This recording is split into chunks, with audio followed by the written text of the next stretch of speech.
ನಮಸ್ಕಾರ ಸ್ನೇಹಿತರೆ, ಇದೀಗ ತಾನೇ ಬಂದ ರಾಜ್ಯದ ಮುಖ್ಯವಾದ ಮಾಹಿತಿಗಳು.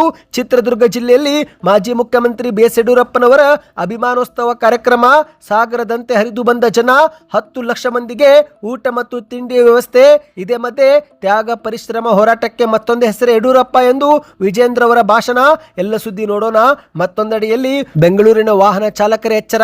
ಮತ್ತೊಮ್ಮೆ ಶುರುವಾಗಿದೆ ವಾಹನ ಟೋಯಿಂಗ್ ಮಾಡುವುದು. ಈ ತಪ್ಪು ಮಾಡಿದ್ರೆ ಭಾರಿ ದಂಡ ಕಟ್ಟಬೇಕಾಗುತ್ತೆ. ಮತ್ತೊಂದೆಡೆಯಲ್ಲಿ ಇನ್ನು ಮುಂದೆ ಹೊಸ ವಾಹನ ಖರೀದಿ ವೇಳೆಯೂ ಕೂಡ ಆಧಾರ್ ಕಾರ್ಡ್ KYC ಕಡ್ಡಾಯ ಎಂದು ಕಂದಾಯ ಸಚಿವ ಕೃಷ್ಣ ಬೈರೇಗೌಡ ಅವರ ಹೇಳಿಕೆ. ಎಲ್ಲ ವಾಹನ ಮಾಲೀಕರಿಗೆ ಒಂದು ಮುಖ್ಯವಾದ ಸೂಚನೆ. ಕಾರು ಮತ್ತು ಬೈಕ್ ಇದ್ದು ಈ ತಪ್ಪು ಮಾಡಿದ್ರೆ ನಿಮ್ಮ ಮನೆ ಬಾಗಿಲಿಗೆ ಇನ್ಕಮ್ ಟ್ಯಾಕ್ಸ್ ನೋಟಿಸ್ ಬರುತ್ತೆ. ಹಾಗಾಗಿ ವಿಡಿಯೋ ಪೂರ್ತಿ ನೋಡಿ. ಮತ್ತೊಂದೆಡೆಯಲ್ಲಿ ನಟ ವಿಜಯ್ ರೀತಿಯಲ್ಲಿ ಕರ್ನಾಟಕದಲ್ಲಿ ಯಾವ ನಟನಿಗೆ ಸಿಎಂ ಆಗುವ ಸಾಮರ್ಥ್ಯವಿದೆ ಎಂಬ ಪ್ರಶ್ನೆಗೆ ಶಾಕಿಂಗ್ ಉತ್ತರ ಕೊಟ್ಟ ನಟ ಉಪೇಂದ್ರ ಅವರು. ಆ ಬಗ್ಗೆಯೂ ಕೂಡ ಮಾಹಿತಿ ನೋಡೋಣ. ಇನ್ನು ರಾಜ್ಯಾದ್ಯಂತ ಎಲ್ಲಾ BPL ಪಡಿತರ ಚೀಟಿದಾರರಿಗೆ ಮತ್ತೊಂದು ಸಿಹಿ ಸುದ್ದಿ ಕೊಟ್ಟ ಸರ್ಕಾರ. ಅನ್ನ ಭಾಗ್ಯ ಯೋಜನೆಯಲ್ಲಿ ಮಹತ್ವದ ಬದಲಾವಣೆ ಮಾಡಲಾಗಿದೆ. ಇನ್ನು ಮತ್ತೊಂದೆಡೆಯಲ್ಲಿ ಕೇಂದ್ರ ಸರ್ಕಾರದಿಂದ ಕಬ್ಬು ಬೆಳೆಗಾರರಿಗೆ ಭರ್ಜರಿ ಗಿಫ್ಟ್ ಸಿಕ್ಕಿದೆ. ನೀವು ಕೂಡ ರೈತರಾಗಿದ್ರೆ ಈ ವಿಡಿಯೋ ಪೂರ್ತಿ ನೋಡಿ. ಎಲ್ಲ ಮಾಹಿತಿಗಳನ್ನು ನೋಡೋಕ್ಕಿಂತ ಮೊದಲು ನೀವು ನಮ್ಮ ಸುದ್ದಿ 9 ಯೂಟ್ಯೂಬ್ ಚಾನೆಲ್ಗೆ ಮೊದಲು ಬಾರಿ ಭೇಟಿ ಕೊಡ್ತಾ ಇದ್ರೆ ದಯವಿಟ್ಟು ಸಬ್ಸ್ಕ್ರೈಬ್ ಆಗಿ, ಪಕ್ಕದಲ್ಲಿ ಕಾಣಿಸೋ ಗಂಟೆ ಕೂಡ ಒತ್ತಿ. ಇದರಿಂದ ರಾಜ್ಯದ ಮಾಹಿತಿಗಳು ನಿಮಗೆ ಸಿಗುತ್ತವೆ. ವಿಡಿಯೋಗೆ ಲೈಕ್ ಮಾಡಿ ಮತ್ತು ವಿಡಿಯೋ ಕೊನೆವರೆಗೂ ಪೂರ್ತಿಯಾಗಿ ನೋಡಿ. ಬನ್ನಿ ಸ್ನೇಹಿತರೆ, ಎಲ್ಲ ಸುದ್ದಿಗಳನ್ನು ಡೀಟೇಲ್ ಆಗಿ ನೋಡೋಣ. ಇದೀಗ ಮಾಜಿ ಮುಖ್ಯಮಂತ್ರಿ ಬಿಎಸ್ ಯಡಿಯೂರಪ್ಪನವರ 50 ವರ್ಷದ ರಾಜಕೀಯ ಜೀವನ ಪೂರ್ಣಗೊಂಡ ಹಿನ್ನೆಲೆಯಲ್ಲಿ ಇಂದು ಚಿತ್ರದುರ್ಗ ಜಿಲ್ಲೆಯಲ್ಲಿ ಯಡಿಯೂರಪ್ಪ ಅಭಿಮಾನೋತ್ಸವ ಕಾರ್ಯಕ್ರಮವನ್ನು ಕಾರ್ಯಕರ್ತರು ಆಯೋಜಿಸಿದ್ದಾರೆ. ಇದೇ ಒಂದು ಕಾರ್ಯಕ್ರಮದ ವೇದಿಕೆ ಮೇಲೆ ಮಾತನಾಡಿರುವಂತಹ ವಿಜೇಂದ್ರ ಅವರು ತ್ಯಾಗ ಪರಿಶ್ರಮ ಹೋರಾಟಕ್ಕೆ ಮತ್ತೊಂದು ಹೆಸರೇ ಯಡಿಯೂರಪ್ಪ ಎಂದು ಭರ್ಜರಿ ಭಾಷಣ ಮಾಡಿದ್ದಾರೆ. ನಾಡು ಕಂಡ ಧೀಮಂತ ರೈತ ನಾಯಕ ಬಿಎಸ್ ಯಡಿಯೂರಪ್ಪನವರು ಅಧಿಕಾರಕ್ಕಾಗಿ ಹೋರಾಟ ಮಾಡಿಲ್ಲ, ಬದಲಿಗೆ ಜನರಿಗಾಗಿ ಹೋರಾಟ ಮಾಡಿದ್ದಾರೆ. ತ್ಯಾಗ ಪರಿಶ್ರಮ ಹೋರಾಟಕ್ಕೆ ಮತ್ತೊಂದು ಹೆಸರೇ ಯಡಿಯೂರಪ್ಪ ಎಂದು ವಿಜೇಂದ್ರ ಅವರು ಹೇಳಿಕೆ ಕೊಟ್ಟಿದ್ದಾರೆ. ಹೌದು ಗೆಳೆಯರೆ, ಅಭಿಮಾನೋತ್ಸವ ಕಾರ್ಯಕ್ರಮದಲ್ಲಿ ಮಾತನಾಡಿದಂಥ ವಿಜೇಂದ್ರ ಅವರು BSY ಯಡಿಯೂರಪ್ಪನವರು ಜನನಾಯಕರಾದವರು, ನನ್ನಂತ ಅನೇಕರಿಗೆ ಪ್ರೇರಣೆಯಾದವರು. ಇಂದು ಈ ಅಭಿಮಾನೋತ್ಸವಕ್ಕೆ ರಾಜ್ಯದ ಮೂಲೆ ಮೂಲೆಗಳಿಂದ ಜನರು ಬಂದಿರುವುದು ನೋಡಿದ್ರೆ BSY ಅವರ ಮೇಲೆ ಎಂತಹ ಅಭಿಮಾನ ಇದೆ ಎಂಬುದು ಗೊತ್ತಾಗುತ್ತೆ. ಇದೊಂದು ಐತಿಹಾಸಿಕ ಕ್ಷಣ. ಯಡಿಯೂರಪ್ಪನವರ 50 ವರ್ಷಗಳ ರಾಜಕೀಯ ಜೀವನಕ್ಕೆ ಗೌರವ ಸಲ್ಲಿಸುವ ಕ್ಷಣ ಎಂದು ಹೇಳಿದ್ದಾರೆ. ಯಡಿಯೂರಪ್ಪನವರ ಹೋರಾಟಗಳನ್ನು ನಾನು ತುಂಬಾ ಹತ್ತಿರದಿಂದ ನೋಡಿದ್ದೇನೆ. ಅವರು ತಮ್ಮ ಜೀವನದಲ್ಲಿ ಅನೇಕ ಏಳು ಬೀಳು ಕಂಡಿದ್ದು, ಜೀವನ ಉದ್ದಕ್ಕೂ ಯಾವುದೇ ಸವಾಲು ಬಂದರೂ ಬೆನ್ನು ತೋರಿಸಿ ಓಡಿ ಹೋದವರಲ್ಲ.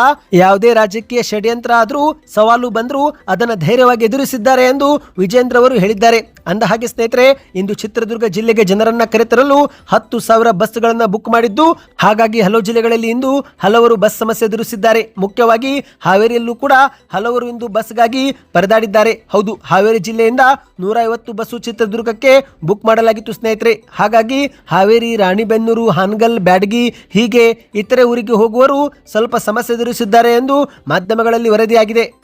ಬನ್ನಿ ಸ್ನೇಹಿತರೆ, ಎರಡನೇ ಮಾಹಿತಿಗೆ ಹೋಗೋಣ. ಸಿಲಿಕಾನ್ ಸಿಟಿ ಬೆಂಗಳೂರಿನ ರಸ್ತೆಗಳಲ್ಲಿ ಅಡ್ಡಾದಿಡ್ಡಿ ವಾಹನ ನಿಲ್ಲಿಸುವ ಸವಾರರಿಗೆ ಇದೀಗ ಬೆಂಗಳೂರು ಸಂಚಾರಿ ಪೊಲೀಸರು ಶಾಕ್ ಕೊಟ್ಟಿದ್ದಾರೆ. ಹೌದು, ಇದೀಗ ಮತ್ತೊಮ್ಮೆ ಟೋಯಿಂಗ್ ಪ್ರಕ್ರಿಯೆ ಶುರುವಾಗಿದ್ದು ನಗರಾದ್ಯಂತ ಕೆಲಸ ಭಾರಿ ಚುರುಕುಗೊಂಡಿದೆ. ಕೇವಲ 1 ತಿಂಗಳ ಅವಧಿಯಲ್ಲಿ ಸಂಚಾರಿ ಪೊಲೀಸರು ಸುಮಾರು 600ಕ್ಕೂ ಹೆಚ್ಚು ವಾಹನಗಳನ್ನು ಟೋ ಮಾಡುವ ಮೂಲಕ ಕಾರ್ಯಾಚರಣೆ ತೀವ್ರಗೊಳಿಸಿದ್ದಾರೆ. ಹೌದು ಸ್ನೇಹಿತರೆ, ಇದೀಗ ಬೆಂಗಳೂರು ಸಂಚಾರಿ ಪೊಲೀಸರು ಮತ್ತು ಬೃಹತ್ ಬೆಂಗಳೂರು ಪ್ರಾಧಿಕಾರ ಜಂಟಿಯಾಗಿ ಈ ಒಂದು ಕಾರ್ಯಾಚರಣೆ ನಡೆಸ್ತಾ ಇದೆ. ಪ್ರಮುಖ ರಸ್ತೆಗಳಲ್ಲಿ ಸಂಚಾರಕ್ಕೆ ಅಡ್ಡಿ ಉಂಟು ಮಾಡುವಂತಹ ವಾಹನಗಳನ್ನು ಗುರಿಯಾಗಿಸಿಕೊಂಡು ಅಂತಹ ವಾಹನಗಳನ್ನು ವಶಕ್ಕೆ ಪಡೆದುಕೊಳ್ಳುತ್ತಿದ್ದಾರೆ. ಹೌದು ಗೆಳೆಯರೆ, ಈ ಒಂದು ವಶಕ್ಕೆ ಪಡೆಯಲಾದ ವಾಹನಗಳಲ್ಲಿ ಕಾರುಗಳ ಸಂಖ್ಯೆ ಹೆಚ್ಚಾಗಿದೆ ಎಂದು ಹೇಳಲಾಗ್ತಾ ಇದೆ. ನೋ ಪಾರ್ಕಿಂಗ್ ಬೋರ್ಡ್ ಇದ್ರೂ ಕೂಡ ಮತ್ತು ಫುಟ್ಪಾತ್ಗಳಲ್ಲಿ ಈ ರೀತಿ ಕಾರು ನಿಲ್ಲಿಸಿದವರ ವಿರುದ್ಧ ಕಠಿಣ ಕ್ರಮವೇ ತೆಗೆದುಕೊಳ್ಳಲಾಗಿದೆ. ವಾಹನಗಳನ್ನು ಪೊಲೀಸರು ಕ್ರೇನ್ ಮೂಲಕ ಎತ್ತಂಗಡಿ ಮಾಡಿದ್ದಾರೆ. ಅಂದ ಹಾಗೆ ಸ್ನೇಹಿತರೆ, ಈ ಬಾರಿಯ ಟೋಯಿಂಗ್ ವ್ಯವಸ್ಥೆಯಲ್ಲಿ ಪಾರದರ್ಶಕತೆಗೆ ಹೆಚ್ಚಿನ ಒತ್ತು ನೀಡಲಾಗಿದೆ. ಯಾಕಂದ್ರೆ ಈ ಒಂದು ಹಿಂದೆ ಟೋಯಿಂಗ್ ಮಾಡುತ್ತಿರುವ ಸಿಬ್ಬಂದಿ ಮೇಲೆ ಹಲವು ಭ್ರಷ್ಟಾಚಾರ ಮತ್ತು ಅನುಚಿತ ವರ್ತನೆ ದೂರುಗಳು ಕೇಳಿಬಂದಿದ್ದವು. ಹಾಗಾಗಿ ಇದನ್ನು ತಡೆಗಟ್ಟಲೆಂದೇ ಪ್ರತಿಯೊಂದು ಟೋಯಿಂಗ್ ವಾಹನಕ್ಕೆ ಡ್ಯಾಶ್ ಕ್ಯಾಮ್ ಹಾಗೂ ಸಿಬ್ಬಂದಿಗೂ ಕೂಡ ಬಾಡಿ ಕ್ಯಾಮೆರಾವನ್ನು ಅಳವಡಿಸಲಾಗಿದೆ. ಅಷ್ಟು ಮಾತ್ರವಲ್ಲ, ಜಿಯೋ ಟ್ಯಾಗ್ ಮೂಲಕ ವಾಹನ ಎತ್ತಿದ ಸ್ಥಳದ ಮಾಹಿತಿ ಮತ್ತು ಡಿಜಿಟಲ್ ರಸೀದಿಯನ್ನು ಕೂಡ ನೀಡುವ ವ್ಯವಸ್ಥೆ ಇಂದು ಜಾರಿಗೆ ತರಲಾಗಿದೆ. ಪ್ರಸ್ತುತ ಸ್ನೇಹಿತರೆ ದಂಡದ ಮೊತ್ತವು ಕೂಡ ಹೆಚ್ಚಿಗೆ ಮಾಡಿದ್ದಾರೆ. ನೋ ಪಾರ್ಕಿಂಗ್ ದಂಡದ ಜೊತೆಗೆ ಸವಾರರು ಟೋಯಿಂಗ್ ಶುಲ್ಕವು ಕೂಡ ಪಾವತಿ ಮಾಡಬೇಕಾಗಿದೆ. ಹೌದು, ಕಾರು ಬೈಕ್ ಅನ್ನು ಹತ್ತಿ ತರುವ ವಾಹನದ ಒಂದು ಚಾರ್ಜಸ್ ಕೂಡ ಈಗ ಹಾಕ್ತಿದ್ದಾರೆ. ದ್ವಿಚಕ್ರ ವಾಹನಗಳಿಗೆ 650 ರೂಪಾಯಿ ಶುಲ್ಕ ಮತ್ತು 4 ಚಕ್ರದ ವಾಹನಗಳಿಗೆ 1,000 ರೂಪಾಯಿವರೆಗೆ ಟೋಯಿಂಗ್ ಶುಲ್ಕ ವಿಧಿಸಲಾಗುತ್ತಿದೆ. ಇದು ಬೆಂಗಳೂರಿನ ವಾಹನ ಮಾಲೀಕರಿಗೆ ಮುಖ್ಯವಾದ ಮಾಹಿತಿಯಾಗಿದೆ. ನಿಮ್ಮ ವಾಹನ ಒಮ್ಮೆ ಆದರೂ ಟೋಯಿಂಗ್ ಮಾಡಲಾಗಿತ್ತಾ? ಕಮೆಂಟ್ ನಲ್ಲಿ ಎಸ್ ಅಥವಾ ನೋ ಎಂದು ಕಮೆಂಟ್ ಮಾಡಿ. ಬನ್ನಿ ಮತ್ತೊಂದು ಮಾಹಿತಿಗೆ ಹೋಗೋಣ. ಇದೀಗ ಹೊಸ ವಾಹನ ನೋಂದಣಿಗೆ ಆಧಾರ್ ಕಾರ್ಡ್ EKYC ಕಡ್ಡಾಯ ಮಾಡಲಾಗ್ತಾ ಇದೆ. ಹೌದು, ಕರ್ನಾಟಕದಲ್ಲಿ ಆದಾಯ ಪ್ರಮಾಣ ಪತ್ರಗಳ ದುರುಪಯೋಗಕ್ಕೆ ಕಡಿವಾಣ ಹಾಕಲು ಮತ್ತು ಸರ್ಕಾರಿ ಸೇವೆಗಳಲ್ಲಿ ಪಾರದರ್ಶಕತೆ ತರಲು ಕಂದಾಯ ಸಚಿವರಾಗಿರುವ ಕೃಷ್ಣ ಬೈರೇಗೌಡವರು ಒಂದು ಭರ್ಜರಿ ಮಾಸ್ಟರ್ ಪ್ಲಾನ್ ಒಂದು ಸಿದ್ಧಪಡಿಸಿದ್ದಾರೆ. ಅದೇನೆಂದ್ರೆ, ಇನ್ನು ಮುಂದೆ ಹೊಸ ವಾಹನ ಖರೀದಿ ಮಾಡುವಾಗ ಆಧಾರ್ ಕಾರ್ಡ್ EKYC ಕಡ್ಡಾಯ ಮಾಡುವಂತಹ ಪ್ರಕ್ರಿಯೆ ಒಂದು ಜಾರಿಗೆ ತರಲು ಮುಂದಾಗಿದ್ದಾರೆ. ಈ ಮೂಲಕ ಸ್ನೇಹಿತರೆ ಪ್ರತಿಯೊಂದು ಕುಟುಂಬದ ನಿಖರವಾದ ಆರ್ಥಿಕ ಸ್ಥಿತಿಗತಿ ಪತ್ತೆ ಹಚ್ಚಲು ಮತ್ತು ಯಾರ ಬಳಿ ಯಾವ ರೀತಿಯಾದ ಕಾರು ವಾಹನವಿವೆ, ಎಷ್ಟು ಇವೆ ಎಂಬ ಪತ್ತೆ ಮಾಡಲು ಇದು ಸಹಾಯಕವಾಗಲಿದೆ. ಹೌದು, ಸರ್ಕಾರವು ಕರ್ನಾಟಕದ ಪ್ರತಿ ಕುಟುಂಬದ ಒಂದು ಆರ್ಥಿಕ ಡೇಟಾಬೇಸ್ ಸಿದ್ಧಪಡಿಸಲು ಈಗ ಮುಂದೆ ಬಂದಿದೆ. ಹೌದು ಸ್ನೇಹಿತರೆ, ಲೈಸೆನ್ಸ್ ಪಡೆಯುವಾಗಲೂ ಕೂಡ ಆಧಾರ ಯಾವ ರೀತಿ ಕಡ್ಡಾಯವಿದೆಯೋ ಅದೇ ರೀತಿ ವಾಹನ ನೋಂದಣಿಗೂ ಕೂಡ ಇನ್ನು ಮುಂದೆ ಆಧಾರ್ ಕಾರ್ಡ್ EKYC ಕಡ್ಡಾಯವಾಗಲಿದೆ. ಇದರಿಂದ ಒಬ್ಬ ವ್ಯಕ್ತಿ ಅಥವಾ ಕುಟುಂಬದ ಹೆಸರಲ್ಲಿ ಎಷ್ಟು ವಾಹನಗಳಿವೆ ಮತ್ತು ಯಾವ ಯಾವ ಬೆಲೆಯ ವಾಹನಗಳೇ ಎಂಬ ಮಾಹಿತಿ ಸರ್ಕಾರಕ್ಕೆ ಬೆರಳ ತುದಿಯಲ್ಲಿನೇ ಇನ್ನು ಮುಂದೆ ಸಿಗಲಿದೆ. ಈ ಬಗ್ಗೆ ನಿಮ್ಮ ಅನಿಸಿಕೆಯನ್ನು ಕಮೆಂಟ್ ಮಾಡಿ. ಬನ್ನಿ ಸ್ನೇಹಿತರೆ ಮತ್ತೊಂದು ಮಾಹಿತಿಗೆ ಹೋಗೋಣ.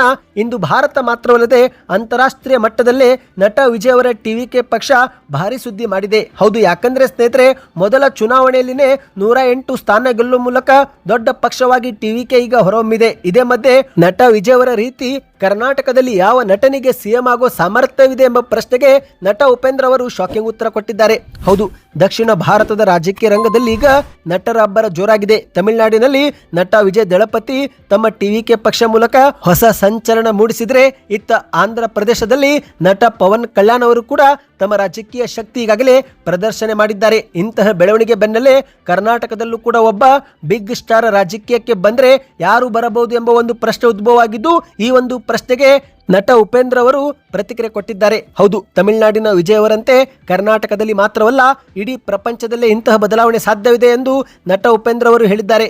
ಎಲ್ಲಾ ಕ್ಷೇತ್ರಗಳಲ್ಲೂ ಬದಲಾವಣೆ ಗಾಳಿ ಬೀಸ್ತಾ ಇದೆ. ಹಾಗೇನೆ ರಾಜಕೀಯದಲ್ಲೂ ದೊಡ್ಡ ಮಟ್ಟದ ಬದಲಾವಣೆ ಆಗುವುದು ಅನಿವಾರ್ಯವಾಗಿದೆ ಎಂದು ನಟ ಉಪೇಂದ್ರ ಅವರು ಹೇಳಿದ್ದಾರೆ. ಜನಸಾಮಾನ್ಯರೇ ಸ್ಟಾರ್ ಆಗಬೇಕು ಎನ್ನುವ ಮೂಲಕ ಯಾವ ಸ್ಟಾರ್ ರಾಜಕೀಯಕ್ಕೆ ಬರಬೇಕು ಎನ್ನುವ ಪ್ರಶ್ನೆಗೆ ನಟ ಉಪೇಂದ್ರ ಅವರು ತಮ್ಮದೇ ಆದ ಪ್ರಜಾಕೀಯ ಶೈಲಿಯಲ್ಲಿ ಉತ್ತರ ಕೊಟ್ಟಿದ್ದಾರೆ. ಹೌದು ಗೆಳೆಯರೆ, ಸ್ಟಾರ್ಗಳು ರಾಜಕೀಯಕ್ಕೆ ಬಂದು CM ಆಗುವ ಬದಲಿಗೆ ಜನಸಾಮಾನ್ಯರೇ ಒಬ್ಬೊಬ್ಬರು ಸ್ಟಾರ್ ಆಗಿ CM ಆಗಬೇಕು ಎಂದು ಉಪೇಂದ್ರ ಅವರು ಹೇಳಿಕೆ ಕೊಟ್ಟಿದ್ದಾರೆ. ಇಂದು ಹಣವಿದ್ದವರು ಮಾತ್ರ ರಾಜಕೀಯಕ್ಕೆ ಬರಬಹುದು ಎಂಬ ವಾತಾವರಣವಿದೆ.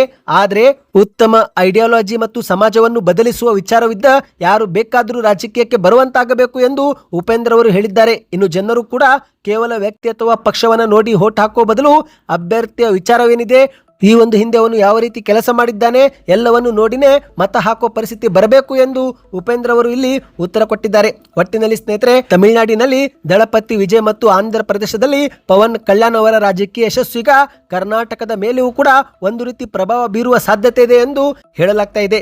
ನಿಮ್ಮ ಪ್ರಕಾರ ಯಾರು ಬರಬೇಕು ಎಂದು ಕಮೆಂಟ್ ಮಾಡಿ ಸ್ನೇಹಿತರೆ. ಇದರಿಂದ ಒಂದು ಉತ್ತಮ ಫೀಡ್ಬ್ಯಾಕ್ ಸಿಗುತ್ತೆ. ಬನ್ನಿ ಮತ್ತೊಂದು ಮಾಹಿತಿಗೆ ಹೋಗೋಣ.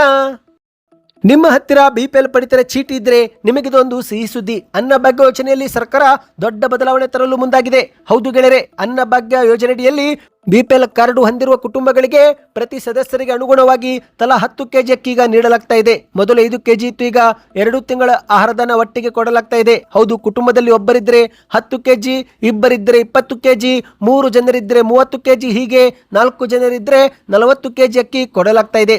ಆದರೆ ಸ್ನೇಹಿತರೆ, ಇದೀಗ ಹಲವು ಜಾಗದಲ್ಲಿ ಈ ರೀತಿ ಕೊಡುವುದು ಬೇಡ ಎಂದು ಜನರು ಅಭಿಪ್ರಾಯ ವ್ಯಕ್ತಪಡಿಸಿದ್ದಾರೆ. ಯಾಕಂದ್ರೆ ಬದಲಾಗಿರುವ ಆಹಾರ ಶೈಲಿಯಿಂದ 3 ಅಥವಾ 4 ಇರುವ ಕುಟುಂಬಗಳಲ್ಲಿ ತಿಂಗಳಿಗೆ 30 ಅಥವಾ 40 kg ಅಕ್ಕಿ ಅದು ಜಾಸ್ತಿ ಆಗುತ್ತೆ. ಅದರಿಂದ ಸ್ನೇಹಿತರೆ, ಕುಟುಂಬಗಳಿಗೆ ಅಕ್ಕಿ ಬದಲಿಗೆ ಬೇರೆ ಆಹಾರ ಸಾಮಗ್ರಿ ನೀಡಬೇಕು ಎನ್ನುವ ಬೇಡಿಕೆ ಈಗ ಬಹಳ ದಿನದಿಂದ ಕೇಳಿ ಬರುತ್ತಿದ್ದು, ಕೊನೆಗೂ ಈಗ ಸರ್ಕಾರ ಇದಕ್ಕೆ ಒಂದು ಗುಡ್ ನ್ಯೂಸ್ ಕೊಟ್ಟಿದೆ.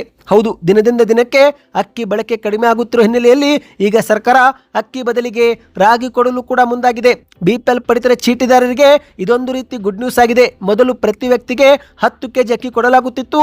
ಆದರೆ ಇನ್ನು ಮುಂದೆ 8 kg ಅಕ್ಕಿ ಕೊಟ್ಟು 2 kg ರಾಗಿ ನೀಡಲು ಸರ್ಕಾರ ಈಗ ನಿರ್ಧಾರ ಮಾಡಿದೆ. ಅಂದ್ರೆ ಸ್ನೇಹಿತರೆ, 10 kgಯಲ್ಲಿ 8 kg ನಿಮಗೆ ಅಕ್ಕಿ ಕೊಡ್ತಾರೆ, ಉಳಿದಂತೆ 2 kg ಮಾತ್ರ ನಿಮಗೆ ರಾಗಿ ಸಿಗಲಿದೆ. ಹೌದು, ಈಗಾಗಲೇ ಎಲ್ಲಾ ರೈತರಿಂದ ರಾಗಿ ಖರೀದಿ ಮಾಡಲು ಕೂಡ ಸರ್ಕಾರ ಮುಂದಾಗಿದೆ. ಮಾಹಿತಿಯ ಪ್ರಕಾರ ಇದೇ ತಿಂಗಳು ಮೇ 15ರೊಳಗೆ ರೈತರು ರಾಗಿ ಖರೀದಿಗೆ ಹೆಸರು ನೋಂದಾಯಿಸಿಕೊಳ್ಳಬೇಕು ಎಂದು ಕೂಡ ರೈತರಿಗೆ ಅವಕಾಶ ಕೊಡಲಾಗಿದೆ. 6 ಲಕ್ಷ ಮೆಟ್ರಿಕ್ ಟನ್ಗೂ ಹೆಚ್ಚು ರಾಗಿ ಖರೀದಿ ಮಾಡುವ ಸರ್ಕಾರ ಗುರಿಯನ್ನು ಹಾಕಿಕೊಂಡಿದೆ ಸ್ನೇಹಿತರೆ. ನೀವು ಕೂಡ ರಾಗಿ ಬೆಳೆಯುವ ರೈತರಾಗಿದ್ದರೆ ಕಮೆಂಟ್ನಲ್ಲಿ ಎಸ್ ಎಂದು ಕಮೆಂಟ್ ಮಾಡಿ. ಬನ್ನಿ ಕೊನೆಯ ಮಾಹಿತಿಗೆ ಹೋಗೋಣ.